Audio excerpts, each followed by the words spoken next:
Good afternoon. Oh, that hurt.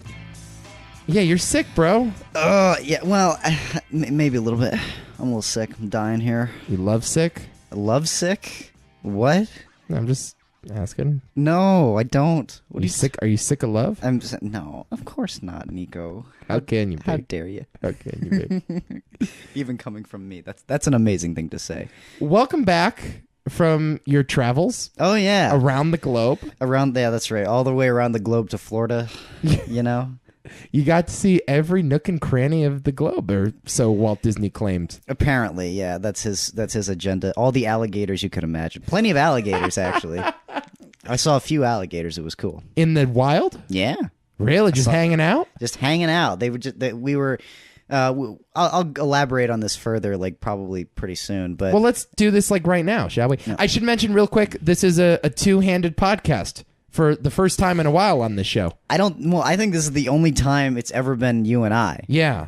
So we'll see how this goes. I mean, we do plenty of podcasts elsewhere, so do we? I'm sure this will be kind of seamless. I don't know. Are there other podcasts that we do? I'm not aware of them. Yeah, Nick has been traveling and like crashed his car and some shit. Yeah. I don't know. And, fucking dumbass. And Zach is dead. So yeah, Zach is dead and we will never see him again. He's at the bottom of the ocean in the Navy, like with the Titanic and shit. They're dropping like flies. So it's just me and Adam. And I'm next, apparently. I'm just not, my throat is gonna fall Your out. days are numbered, my friend.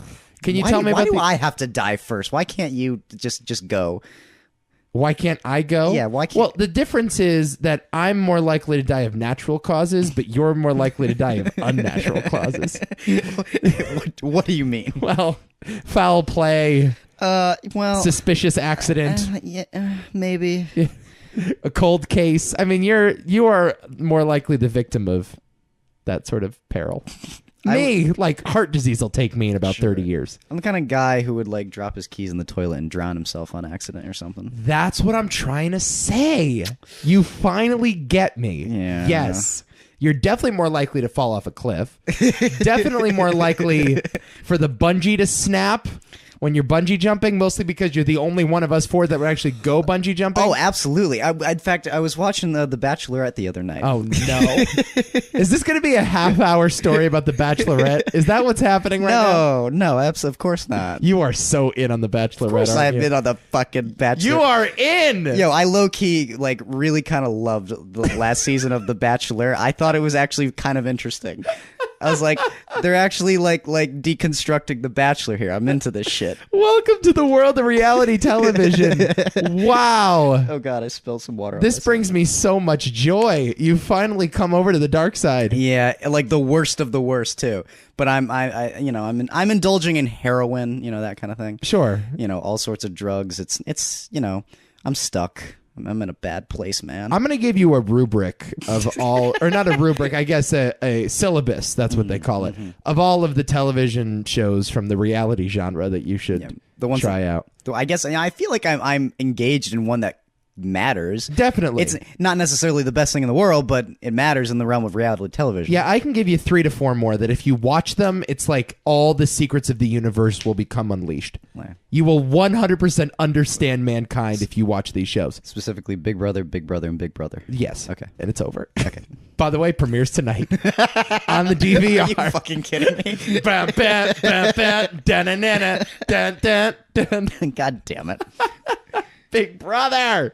Anyway, what's that you talking about? Oh, they went bungee jumping in The Bachelorette naked, and it was really great. And they went bungee jumping naked in Latvia, cold ass Latvia, with like pressed against each other. So like she's rubbing right up against his dick, and they just jump right out of there. This is porn. Yeah, and we have found a new subsection of pornography. In Sky, you know that David Cronenberg movie Crash? Yeah, where they can only get off. These people have this weird fetish. They can only get off while crashing cars. That's what turns them on. I think like these people can only get off jumping out of airplanes or off of cliffs. That's just messy. They can only reach orgasm in midair. That's just foul because it's gonna hit you at some point. Like if you're going back up, it just smacks you in the face. Well, it does all the work for you. Ugh, that's gross. Her wetness is gonna be flying all over the place. It's just You just described another episode of The Bachelorette, so. Yeah. When is her wetness not flying all over the place? Actually, frequently. They just went to a sauna, and it was getting nice and toasty and steamy, and they were just dripping. Nothing like a sauna. Nothing like pheromones and sweat to really turn people on. Have you ever been in a sauna, Nico? I do a sauna at least twice a week. What? At my gym, dude. What? Dude, I'm always steaming. Oh my god! Oh, I love the sauna. Okay, do you go fully nude or do you? No, you I just no bathing suit. I just go with my shorts. Then how are you gonna trip when trying to like shake someone's hand and grab their boobs? Are we gonna try to figure out a way to get a Seinfeld reference every podcast? Is that what's happening here? Yes. Okay, we are 2 for 2 so far. No, highly recommend. Next time you go to the gym, you want to wail on those pecs. Do like 5 minutes in the steam room. All right. Do like 5. Loosens up the muscles. That's true. That's true. Gets the sweat going. Gets you, man. All right. Once I started doing that, it changed my life. What about the Bachelorette? Are we done with that? I think we're done with the Bachelorette. Okay. All I wanted to say was that you mentioned bungee jumping, and they went bungee jumping naked, and I would like to do that one day. Cool. I need to catch up on the Bachelorette. Can we start a Bachelorette fantasy league? You Oh and my I? god! No, I'm winning. I already. You're in a. You are in a fantasy league for the Bachelorette. Okay. So full disclosure, I have guessed the winner twice now. What? I've only just started, and I am like the best at this. What show. happened to you? What happened to my friend? I texted you 2 weeks ago. I'm like, bro, there's this new Bob Dylan, Martin Scorsese documentary. Oh yeah, that's you must watch. And all of a sudden, I see you today. Hasn't watched the Martin Scorsese doc, but has done 3 seasons of The Bachelorette. And I watched Swiss Army Man, so I've been like going crazy. Who is my friend? What happened to you? Yeah, no. I think I like you better than the old version, but what happened to you? Maybe it's the sickness. I don't know. It's definitely. Tell me about Florida. How was Florida? Florida was fantastic for the most part. I stress for the most part because the first 2 nights were miserable for the most part as well. All right. So Abby and I checked into this this hotel, right? But it's like we go into it thinking that it's like a 4-star thing, that's what we read about, and yay for us, we got a good place for cheap. And it turns out it's a shithole. Where it was an Airbnb? No, it was just like a Bates Motel kind of thing. Oh, nice. It was not clean, and it was so bad that Abby's like, Adam, we're going out and we're buying blankets. Do you think there is a? Wow, you have to buy blankets. We had to elsewhere? buy, yeah, and I was like, yeah, I agree. We need them. Why? Cum stains and shit? Yeah, and there was like yellow stains everywhere. A lot of the popcorn ceiling was everywhere in the room. Like even along the walls and the floors. It smelled. There was no hot water. The hotel owner had a propensity to cross dress. Yeah, you had webbed feet. It was just. It was not a good scene. Wow. But yeah, and then we ordered food from like Uber Eats from this dumbass named Deborah.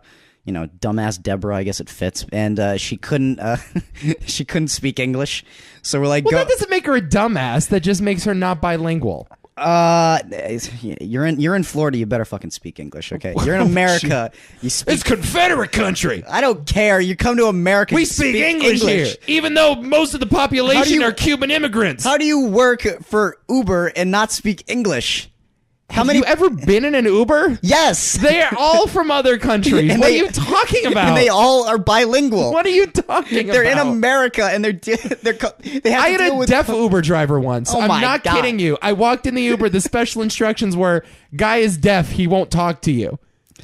Well, that's too bad. So come on, bro. Cut him some slack. That sounds like a boring ass dude. He can't talk to you. I don't care if he's deaf. Cut Deborah some slack. No. She's driving an Uber. She's driving an English-speaking thing where people call and they're like, yeah, I want a ride or whatever. Or all they right, do it on so their you ordered phone. Uber Eats.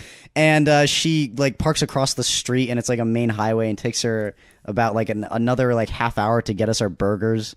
And the burgers weren't even that good. And then I opened my soda and it spilled everywhere. It was just awful. This is such a first world night. What is going on here? I know. Enough of this shit. It was dude. just...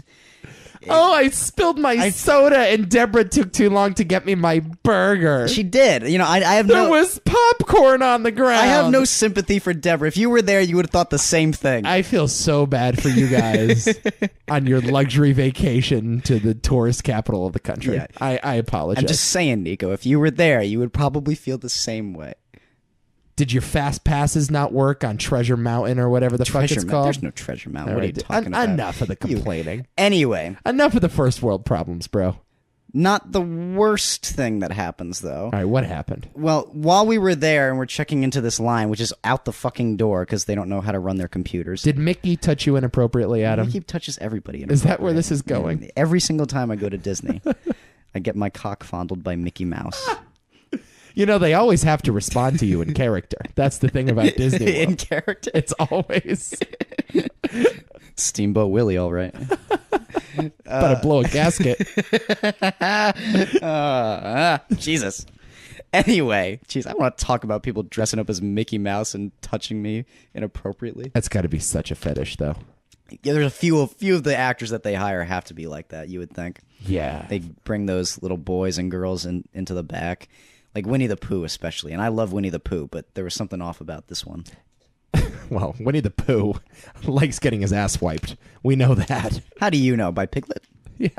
And Christopher Robin. That dude rubs honey on all the wrong places. Hey, honey feels good. Yeah. Anyway. Jesus. Jesus. So you did not have any hot, steamy sex with Cinderella or Pocahontas or anything? No, unfortunately not. Okay. They were, you know, saving themselves for Aladdin or whatever. Got it. And Will Smith. So we're in line, or we're about to check in, and we see this little sign that says, "Oh, get free tickets or cheaper tickets rather to Magic Kingdom." Oh. And Abby's God. And Abby's like, "Oh, let's check that out." Oh, you fucking idiots. You fools. You know where this is going. I know exactly where this is going, and because of you guys. I know that those con men only put up those signs to attract you and Abby. Yep. Oh, guys. Why it took me 2 seconds to deduce that this wasn't for real. Well, we got cheap tickets. I'm sure you did. But it was one of the most torturous experiences she and I have ever had in our lives.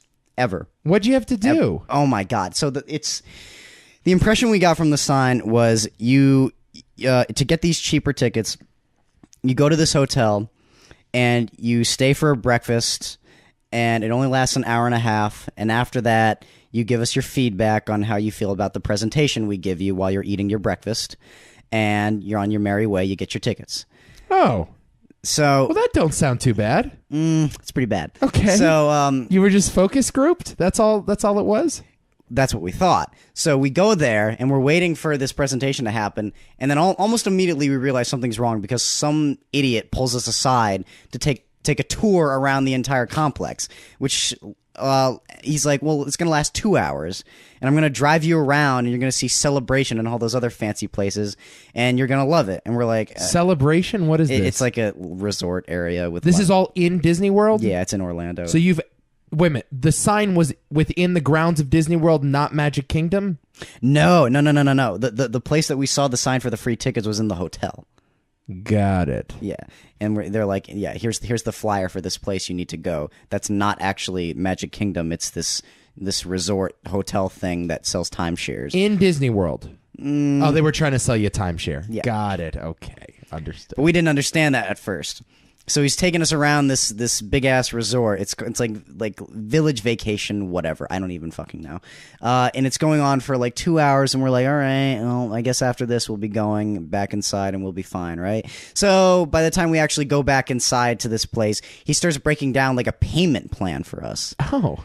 Like, this is how much you would be saving if you did this rather than this. So this is why timeshare is amazing and a miracle from God and all that other shit. And Uncle Mickey will take care of you. And also occasionally fondle your children. Abby has a panic attack. With the timeshare guy? We are sitting there, and she's like breathing heavily. Why? Because we were sitting we were sitting down with this guy explaining this shit to us, trying to sell us on this thing for a good 2+ hours. So we're at 3 hours now. Just leave. We could have, but we wanted our free tickets. Oh. We had to stay through the whole thing. So you couldn't say no, we're not interested? Well, what happens is, I mean, on multiple, it gets to the point where we're just like, yeah, okay, cool. We just don't listen to a fucking thing he's saying, and he keeps quizzing us, which is making us quizzing you. Yeah, like, so what did you learn after what I just taught you? And we're just like, I don't know. Say it again. On like five different like loops around of the same thing. This is how much you'll pay for this if you don't do this, over and over and over again, and it's unnecessarily complicated. And Abby and I are just freaking out. I was almost about to cry. We were sitting there for so long, and it gets to the point where he's like, "So, with everything we've just said, you guys are such millennials." It's crazy. No, dude, this was bad, dude. All right, it's an aggressive sales pitch. An aggressive sales pitch triggered you? We actually get up and leave. Go pay yourselves. We couldn't. We would not have gotten the tickets. Oh my god, that was the big like. And I ended up telling her afterwards that this would have been. I don't think the tickets were worth it. I was for what we went through. I would have wasted. I'm fine to waste the $89 it was total. Like, I don't care, because that was like absolutely torturous. So did you make it out okay? Well, after 5 hours. 5 hours of just them being like, "You're gonna do this? What if we offered you this? What if we offered you this?" And just me going like, "No, we're not doing this. So here's your feedback. Can we get our fucking tickets now?" And we eventually do. The guy drives us back to our place like a maniac. We almost get into an accident like 5 times. And oh god, such a piece of shit. He got really mad at us for not accepting it too. I was gonna say, did you buy a timeshare? No, fuck no. Why would we buy a timeshare? Why would he try to take advantage of? Why would he look at us and assume that we would buy a timeshare? That's what I kept thinking. I was like, dude, look at us. He thought that we were married too, and to his credit, we told him that we were. Well, you do go to nail salons together. That's also true. So that's wonderful experience. This motherfucker just got back from a nail salon. Yeah, like, well, because you delayed this podcast, I had to go. It's like, I didn't know what else to do. And Abby's like, "Well, I'm getting my nails done. You should just hang out with me." I'm like, "Yeah, that sounds like a good idea. I'll hang out with you, and we'll pick the colors together, and it'll be sweet." Anyway, like, we finally get to our resort, and Abby's just crying, and I'm almost crying, and I'm just like, I can't believe we made it out of there. We thought it was going to last all night. Yeah. So we didn't buy timeshares. Fuck timeshares. That is a story of true heroism, let me tell you. Yep. Hear that, people? And we're still together. These two 20-somethings had to sit through an aggressive sales pitch. They were crying afterwards. It was really like, and I've sat through sales pitches before, and usually they give in, but they would not stop. It was and at the end of it, they got to go to Disney World. It was great. No. But I would have paid the extra. I would have paid like the $150 just to not have to sit through that. God. You have no leave, bro. Then leave. You have no idea how bad this was. Then leave. We couldn't. We wouldn't have gotten the tickets. Whatever. I just wish Zach was here. He'd be killing you guys for this. Oh my god. Yeah. Well, because one of the guys we were staying with, he was like, "Oh, guys, if you had told me you were going to do that, I would have drove to your room and made you not go, because I know exactly what was going to happen to you guys." I was like, well, it's fucked up, man. What else did you do on your trip? Oh, well, we did lots of great things. It rained, and we went on a roller coaster, like an outdoor roller coaster in the rain, and it felt amazing. That seems not safe. No, it was great. It was perfectly safe. Seems not safe, bro. You should do it. You ever been in a car when it rains and like your car here's the loses thing. Control for like 2 seconds? The car is not attached to the road technically, whereas the roller coaster is attached to the rail, so you're perfectly fine. Yeah, okay.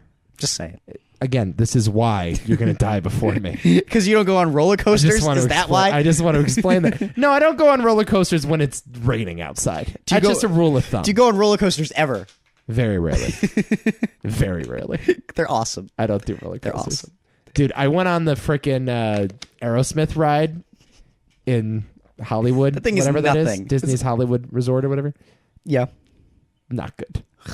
Not a good time. You ever been on Superman at Six Flags? No. What Would you ever go on that? No. Oh, dude, it's the best. No. It's the best shit.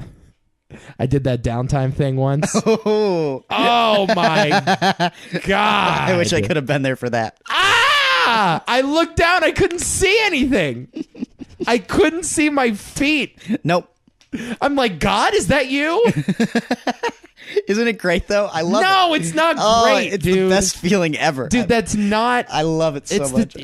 I don't enjoy getting scared. I don't enjoy thrills. I love that shit. Just like, give me a hug, man. I would go to an amusement park if every ride was just like a big burly man giving hugs. I would just hug. That's my idea of a theme park. If you hug those burly men for too long, they start getting crazy ideas, though, Nico. Especially Mickey Mouse. See, I would do that. Yeah, I wish like Mickey would hug me. No, you don't. Yeah. You know, Nick did this one thing.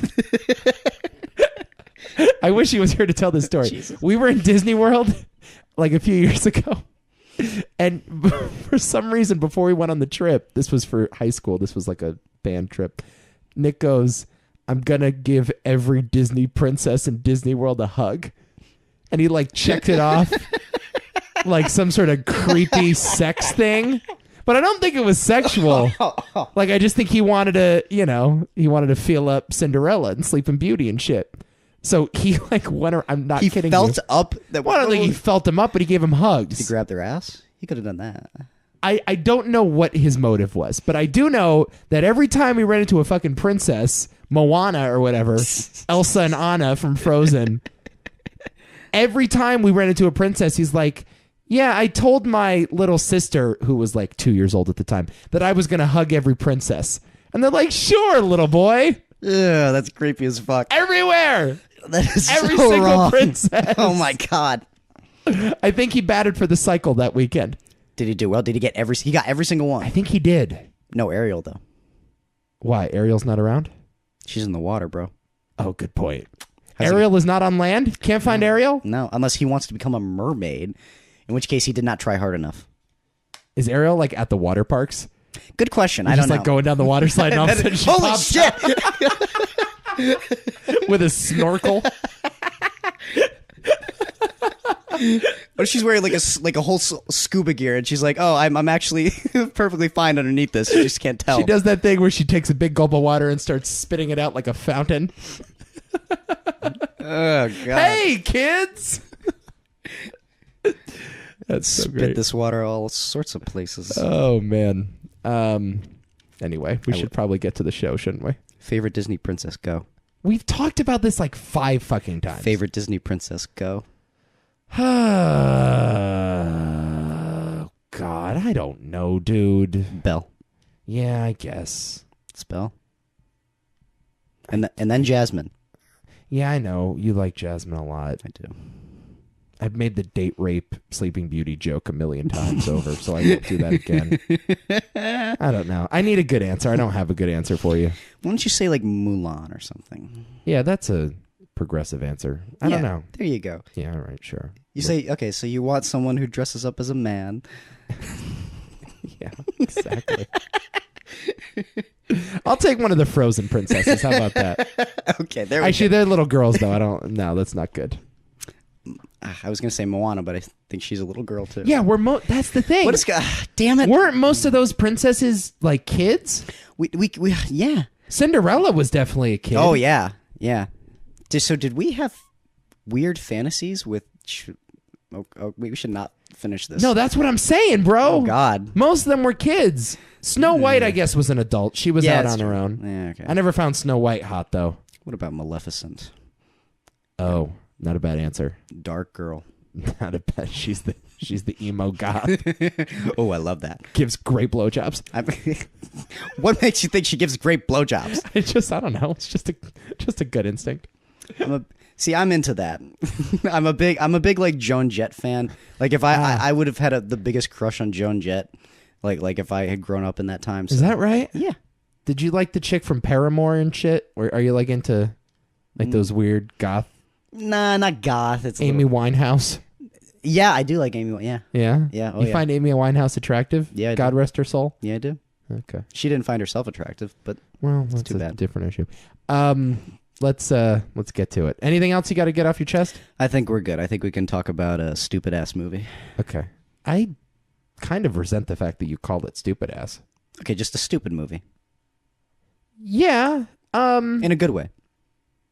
All right. I'm glad you corrected yourself then. Oh, it's a stupid film, and I think it knows it's stupid, but I think that's why this movie is kind of brilliant. So we're doing something we haven't done ever on this podcast because we didn't have much time. We're talking about a movie that the two of us have seen previously. Yes. And what's funny is that both of us have seen this movie multiple times. We were texting each other about it, and we had this great moment where you were like, I've seen it multiple times. And then as I'm sending it, I send the same thing. Like, oh, yeah, I've seen it multiple times. Yeah, just Jinx, you owe me a soda over text. Fuck.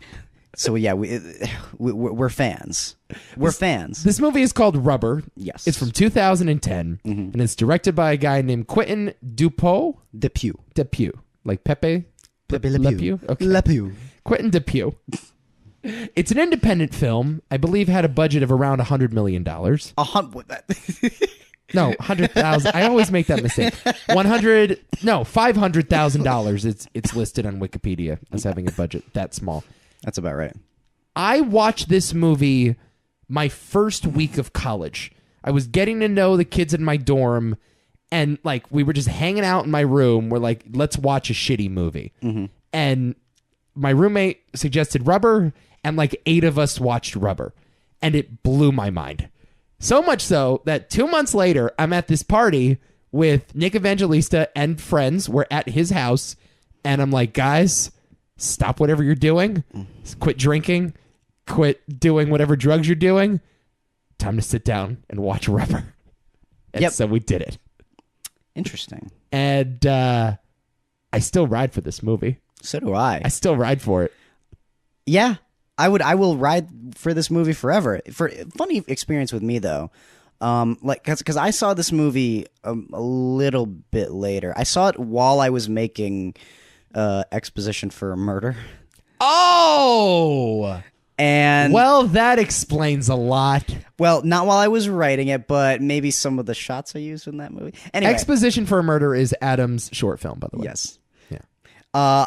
I was making it, and my DP Lenny, he's like, You had a DP on the film you shot in your backyard? No, it was not in my backyard. You didn't DP your own movie? No, I didn't actually. Who are you? I'm an established filmmaker. You got a DP? Did the guy know what DP stood for? Oh, yeah. Okay. Yeah, he went to film school and everything. And he's like... He's one of my good friends. I went to high school with him. He's like, yeah, I'll just take the DP credit on this? Yeah. Okay. Yeah. Well, good for him. He's a good sport. Yeah. I miss that guy. Did you have to pay him scale? No, I didn't pay him jack shit. Was it a non-union gig? No. You can get in trouble for that shit in Hollywood. Maybe. Yeah, because it was such a large release. Right. Anyway, we're making it, and he's like, you ever seen Rubber? Wow. And I'm like, oh, the one about the killer tire. He's like, yeah, have you seen it? And I'm like, no, I haven't. And he's like, I'm surprised.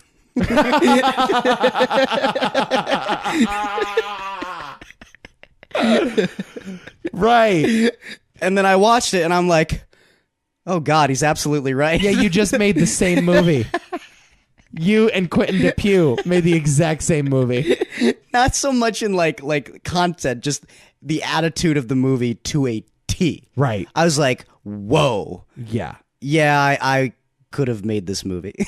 The exact same tone. Exact same thing. Exact sort of warped sense of humor. Yep. Similar cinematography, too. Yeah. Like it's shot in this very wide, impartial sort of way. Yeah. Like it's a lot of like medium shots and wide shots. Yeah, exactly.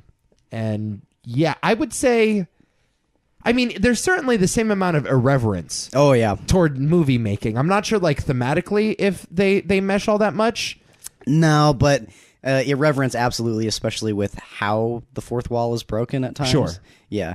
I felt like this is the scene where my character kills himself. Like, I remember when that was done, I was like, Jesus, this is seriously something out of Rubber. Right. I don't know what it is about it, but it just feels like something that does happen in that movie, and I couldn't exactly pinpoint what it was until I think probably probably in a similar part structurally to Rubber when they were trying to actually kill the tire in a ridiculous scene, which we'll get to. Are you, at this point in time, like, do you read into the subtext of this movie and do you buy a lot of the subtext of the movie, like thematically, or do you just like sort of take it on its face when the movie says it's just random, this stuff happens for no reason, and you should just accept it as stuff that happens for no reason. I mean, it's hard for me because I disagree with it. Right. Like wholeheartedly. Okay. But I mean, I don't think that's a problem. I mean, if that's really what they're going for, that's fine. But again, this is one of those movies where it is so strange and out there and going in all sorts of different directions and not really caring to do so, that I feel like I can confidently form my own original opinion on it, and it can be different from what the artist, quote unquote, intended. Well, let's get into that then. Yes. So here's the monologue from the beginning of the movie. I'm going to play it for you right now. The main character who plays the sheriff, he doubles as both the narrator and an actual participant in the movie. He's the sheriff that emerges from the trunk of a car that has just pulled into the desert, and he's currently speaking to a group of bystanders. Okay, so here is the monologue, and we'll talk about it. In the Steven Spielberg movie E.T., why is the alien brown? No reason. In Love Story, why did the two characters fall madly in love with each other? No reason. In Oliver Stone's JFK, why is the president suddenly assassinated by some stranger? No reason. In the excellent Chainsaw Massacre by Tobe Hooper, why don't we ever see the characters go to the bathroom or wash their hands like people do in real life? Absolutely no reason. Worse, in The Pianist by Polanski, how come this guy has to hide and live like a bum when he plays the piano so well? Once again, the answer is no reason. I could go on for hours. Dude, I cannot believe there's a pianist joke in this fucking movie. You probably never gave it a thought. But all great films, without exception, contain an important element of no reason. And you know why? Because life itself is filled with no reason. Why can't we see the air all around us? No reason. Why are we always thinking? No reason. Why do some people love sausages and other people hate sausages? No fucking reason. Come on, don't waste your time explaining that garbage. Let's go. Just a minute, let me finish. Ladies, gentlemen, the film you are about to see today is an homage to the no reason. That most powerful element of style.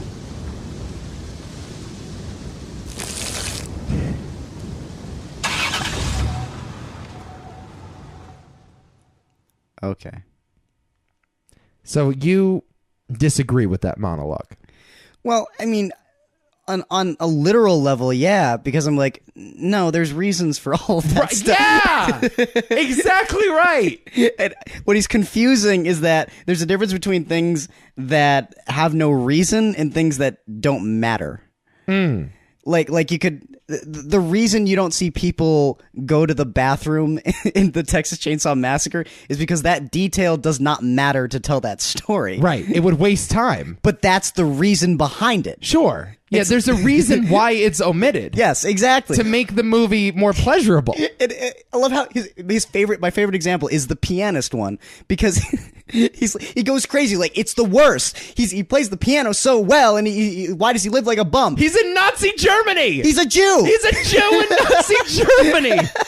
What do you mean? That's why. What do you mean? There's no reason for it? It's the plot of the movie. Why does a random guy assassinate John F. Kennedy? The movie is about the guy that did not actually assassinate John F. Kennedy.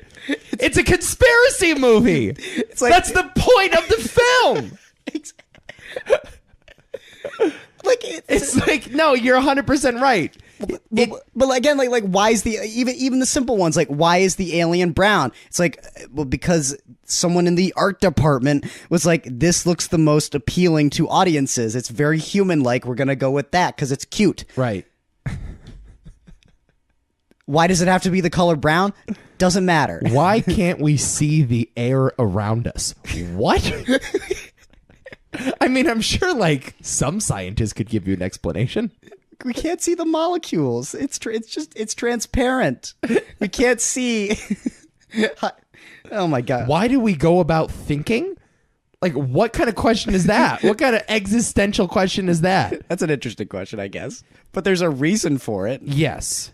I agree with you. But here's the funny thing. Although that monologue is total bullshit, I do think it works in the context of the movie. Like, I don't think it destroys the movie in any way, because I don't really see this movie as being about reason or the lack thereof. No. I think it's about Hollywood, and it's about the movie-making machine and the types of stories and the types of movies that audiences embrace. Sure. Right? And the reasons why they embrace them or don't embrace them. Okay. Right?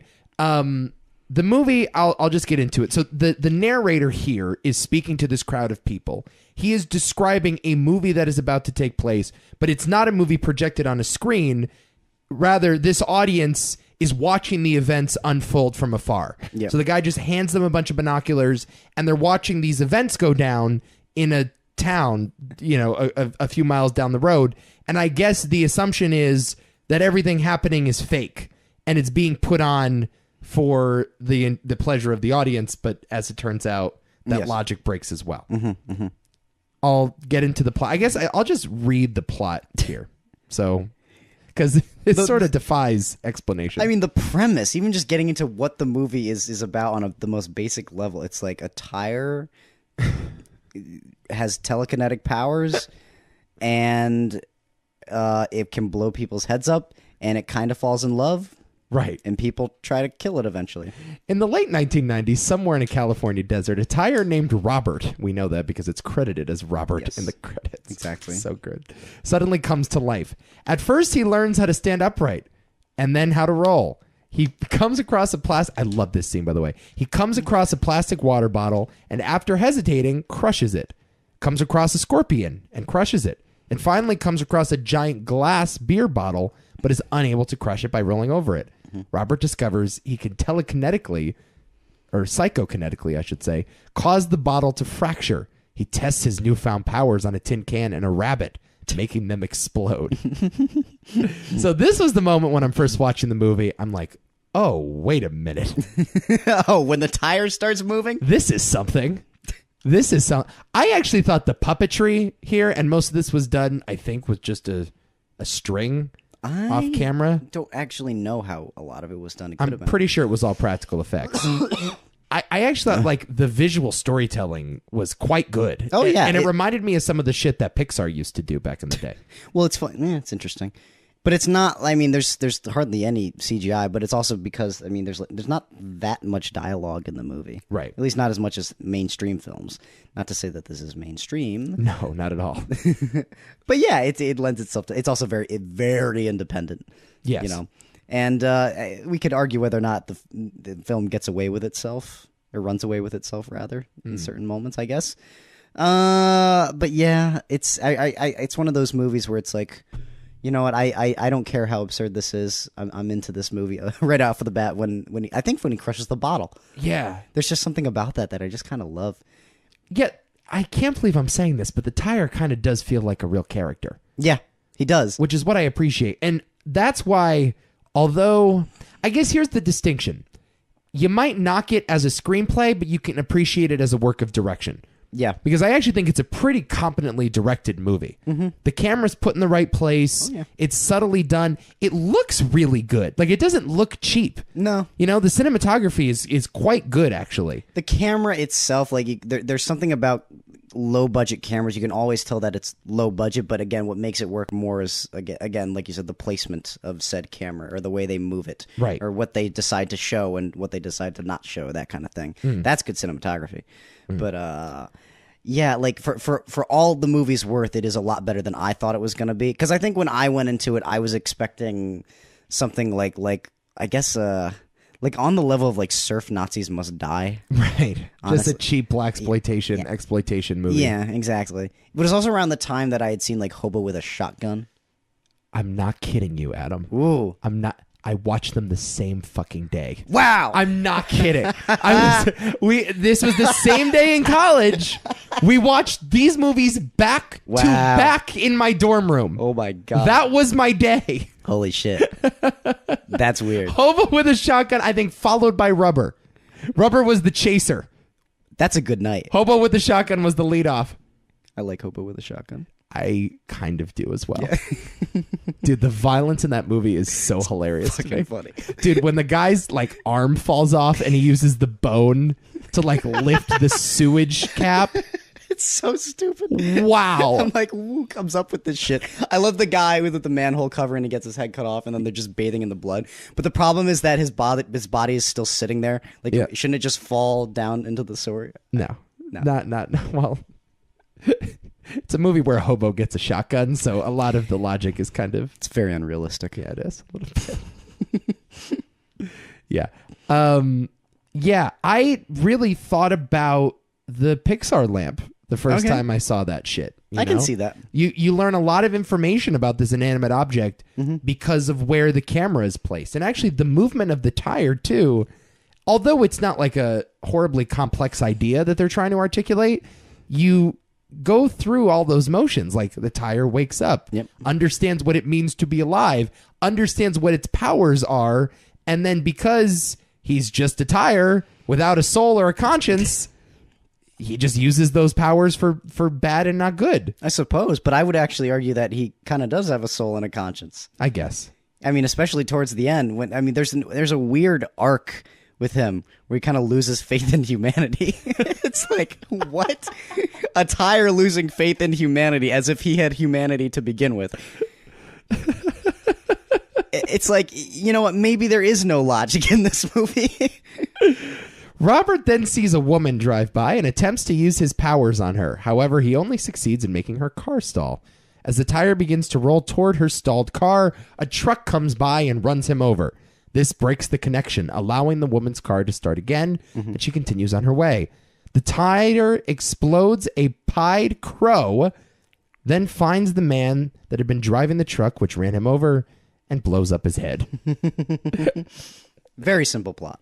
Yeah, incredibly simple plot. Oh, God, I love it. Arriving in a nearby desert town, Robert comes across the woman from before. She's staying in a motel, and after watching her shower through an open door, the tire goes into the room next to hers. After the motel maid finds the tire showering and throws it out of the room, Robert re-enters the room and blows up her head.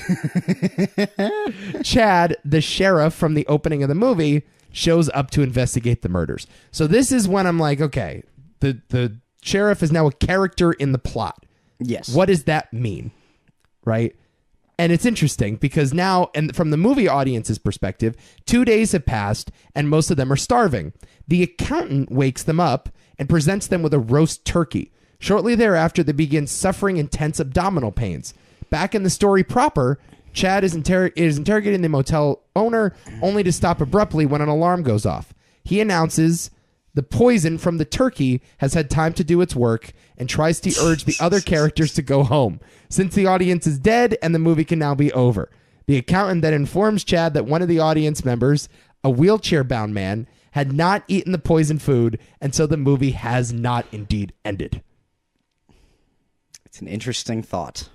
What do you think that means thematically? Trying to kill everyone with roasted turkey. Poisoned roasted turkey. That they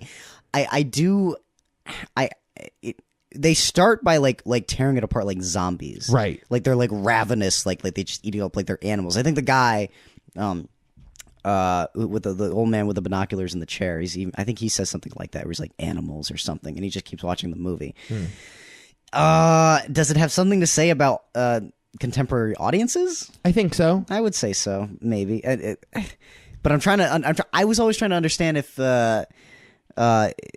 Dupieux has like resentment towards them for that reason. If that is, I think that's safe to say. I guess it's like, okay, are you trying to make like a fuck you movie?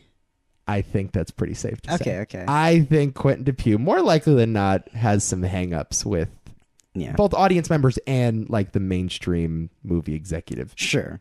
And I think that's who the accountant is supposed to represent. Okay. You know, he comes in with his briefcase, brings the audience this food. And by the way, this audience has been starving. They've been yearning for just a taste of something. And it turns out what they're being fed is poison. And I think that's pretty explicitly a commentary on what audiences are fed in movie theaters. Accurate. You know, But then the accountant eats the the chicken himself and kills himself without even realizing it. Huh. Well, that's an interesting. Yeah, okay, I guess. Well, all right, maybe then then the studios are not even aware of the poison that they're making. Possibly. It's like they're just more cogs in the wheel. Yeah. I suppose. The next guy up at Warner Brothers is still churning out Avengers movies. Okay. They're still making freaking Dwayne Johnson movies. Okay. I do like the notion where it's like for every like 50 people in the audience, you have like one film lover, which would be the guy who's like, I've come here to watch my film and I'm going to finish it. Yeah. But I'm not so sure that guy is given a free pass either. Not. What do you mean? Well, I think that guy is also criticized by the movie pretty heavily, don't you think? Yeah. Especially towards the end. Right. Because then with what happens to him, it almost makes me think where it's almost as if the movie's saying that movies aren't for audiences. Right, kind of. When you think of it, it's like it's something that is made to be seen, and your notion is it's not for anybody to be seen. Okay, maybe it is made to be seen, or maybe it's not made to be seen. And that's the interesting conundrum, because you've got this... Here's the deal, right? Mm-hmm.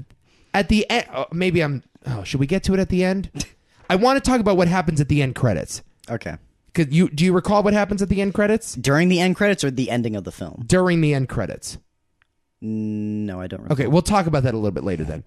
I'll just say, I think the movie has a lot to say about the nature of making a movie. Sure. And what the whole point is. And I think it sort of, it goes into this idea about reason and non-reason, which is, if there's no audience to watch a movie, what's the point in making it? Okay. You know? So we'll get to that with the end credits in a second. All right. Anyway, back to the story. The story, in quotes. Embarrassed about the guy in the wheelchair not dying from the poison food, Chad must continue the plot and returns to his interrogation. Mm-hmm. Chad witnesses Robert, the tire, kill the motel owner who has mistreated it, and leads the cop on a tire hunt, quote unquote. Meanwhile, the accountant tries to poison the man in the wheelchair with more food, but eats it himself and dies. Okay. So funny. Okay. Okay, movie. Robert comes across a group of people burning a large pile of tires. Then the film jumps to 3 days later, showing the results of his killing spree. The cops find the tire watching an auto racing program in a house, having killed the occupants. Why is that so funny? It's like that SpongeBob meme where he's watching like random coral on like National Geographic and Gary walks in and it's supposed to be him watching porn. That's the equivalent of the tire watching NASCAR racing on TV. Just love how well that shits on people who watch NASCAR. It's like he's not watching for the auto racers, he's watching for the tires. See, the thing is, I think... Jesus Christ. He's like, go, Michelin! The thing is, I feel like that's kind of NASCAR watchers. Kinda. Great point. Same with horse race watchers. Ooh. It's like you're not watching for the jockey, you're watching for the horse. And their big dicks. Great point. I wonder if horses watch horse racing for the people. Oh my God. An interesting dilemma here. Who watches Barney? What kind of object would watch Barney? I don't want to talk about Barney. Yeah, me neither. You know, I watched Barney way too late in life. Real? Way too late. Dude, I love Barney. What? Dude, I was a late bloomer with that shit, man. When were you watching Barney? Probably until the second grade. Which is too late. Yeah. I was still on Blue's Clues and Barney in the second grade. Oh, boy. By then, you were probably watching, like, Die Hard 4. No. By the second grade. Die Hard 1.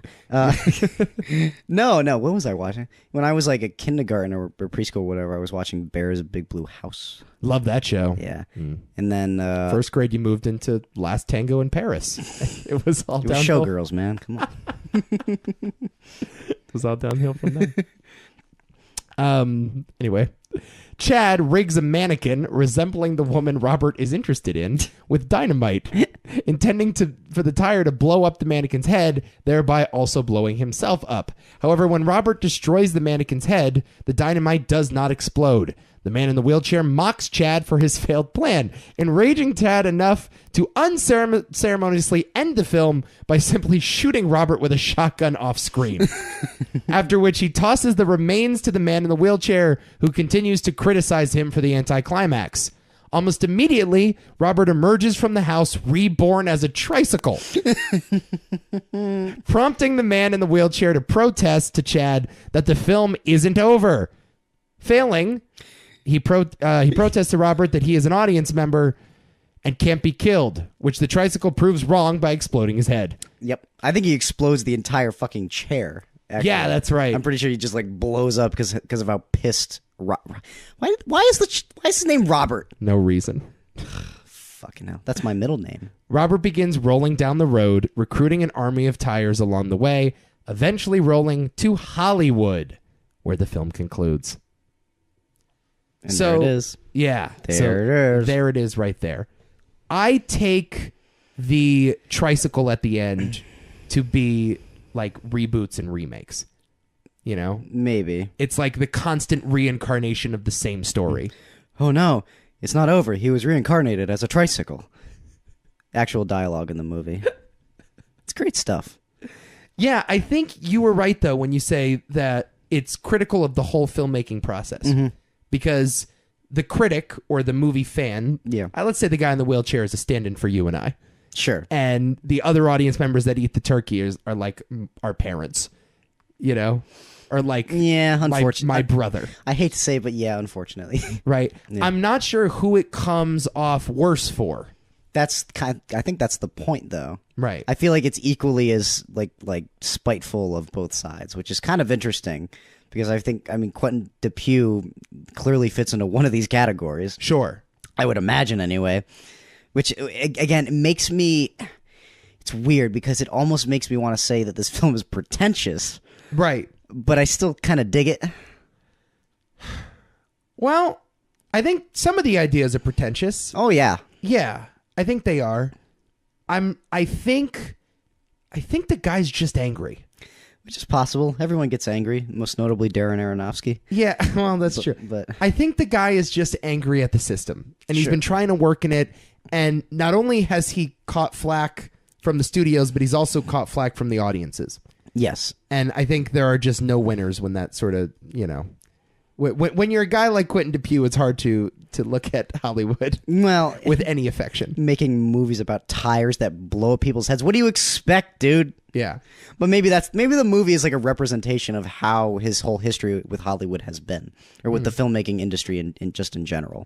Right. It's like just him getting all of his rage out there. It could be. Because it is very, like, again, it feels more like its own, like, strange, like abstract painting. Yeah. You know, where it's like there's clearly a lot of emotion going on here. And you don't always know what the point is. You just know that there's something there. Yeah. Which I appreciate about this film. Again, I don't mind when films get that crazy or abstract, or when I don't necessarily derive something from it like right away. So, but I like the notion that this is him almost like venting his frustrations. It's not a bad way for me to look at it. Anyway. I also kind of think that, I mean, I won't say that it's a crowd pleaser, but I do think that it works on some like fundamental filmmaking levels. I hate when this happens, Adam Hall. The recorder cut out. Dude, what good is this software anyway? This always happens with us. I didn't steal this software just for it to crap out on me. That's called bad karma, my friend. This is the issue. Well, it wasn't. We didn't miss out on too much. We were just talking about the movie on sort of a fundamental filmmaking level. Yeah. And I think we all agreed that we sort of liked it and that we want to see more of this guy's stuff. Yes, we do. So next week, we came to this conclusion off air. Yeah. We're doing June Dupieux. June of Dupieux.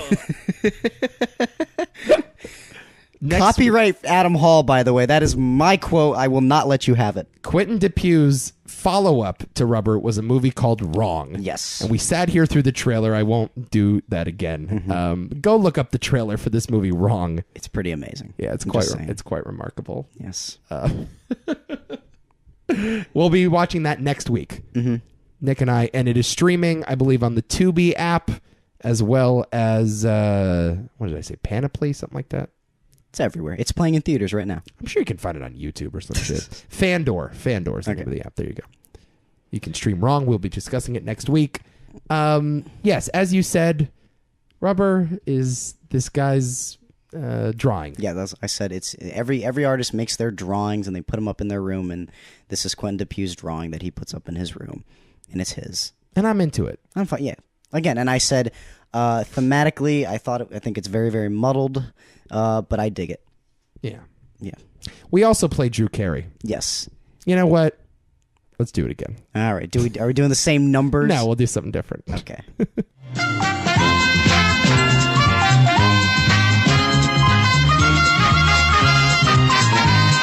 How many Drew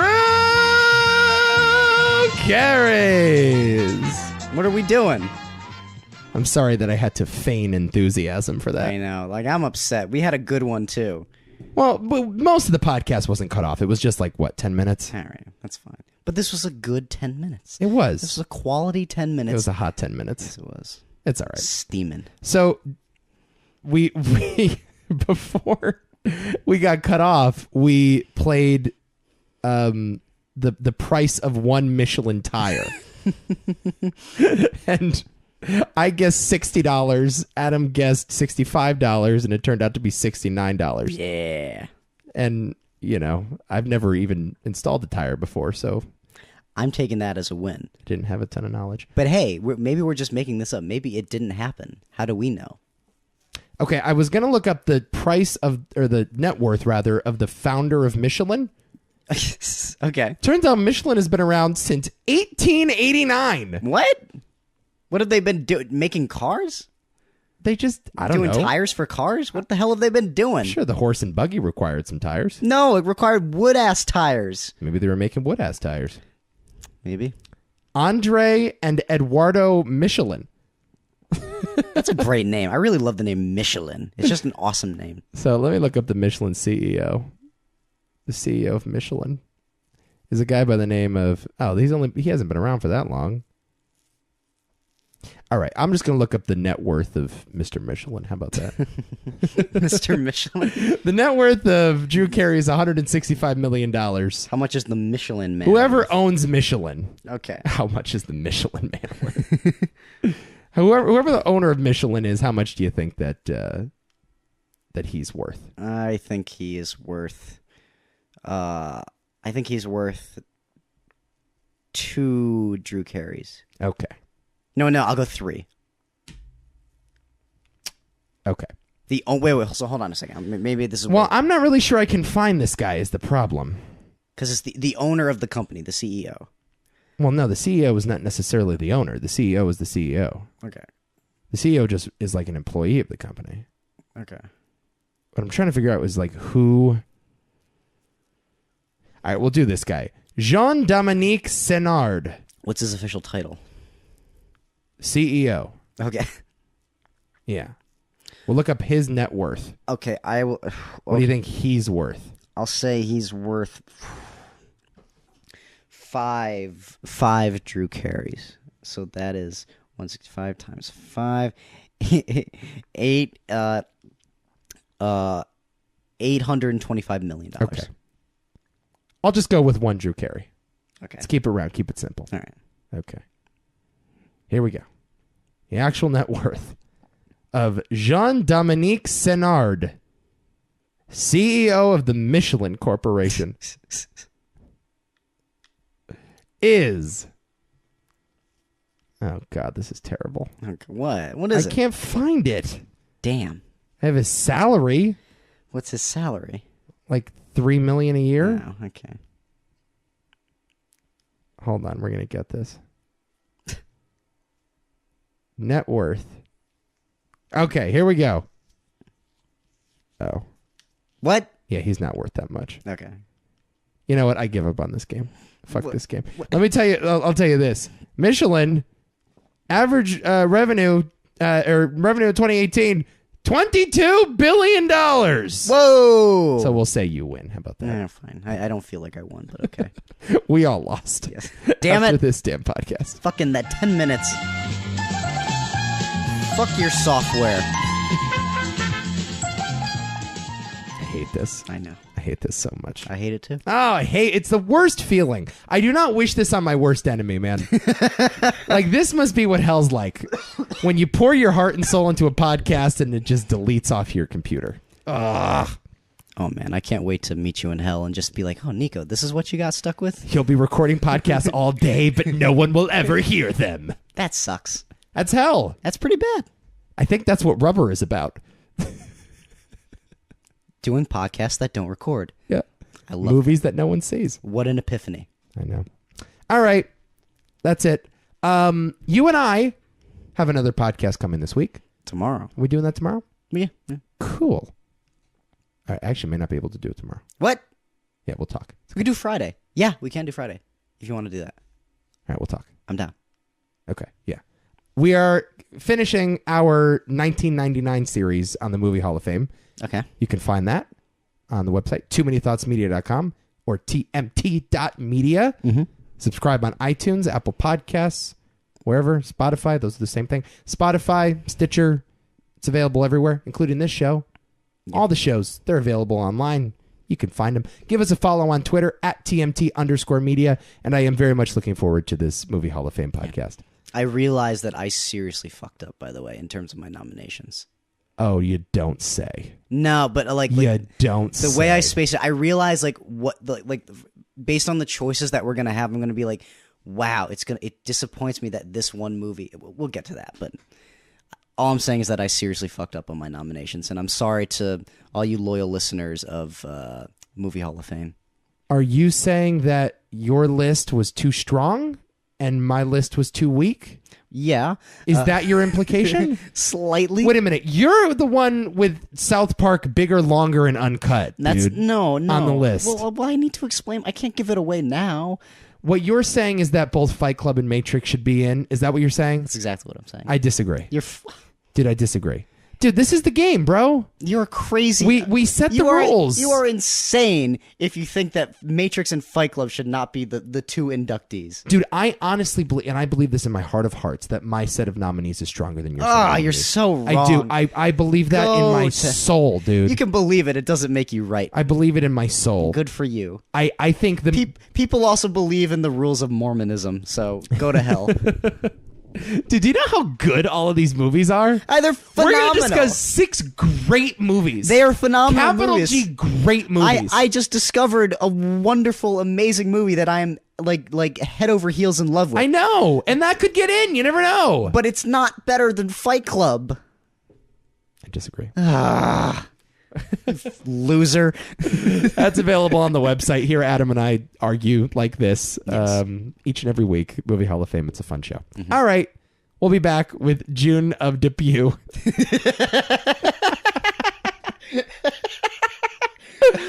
Until then, you have all been so very, very naughty. Naughty.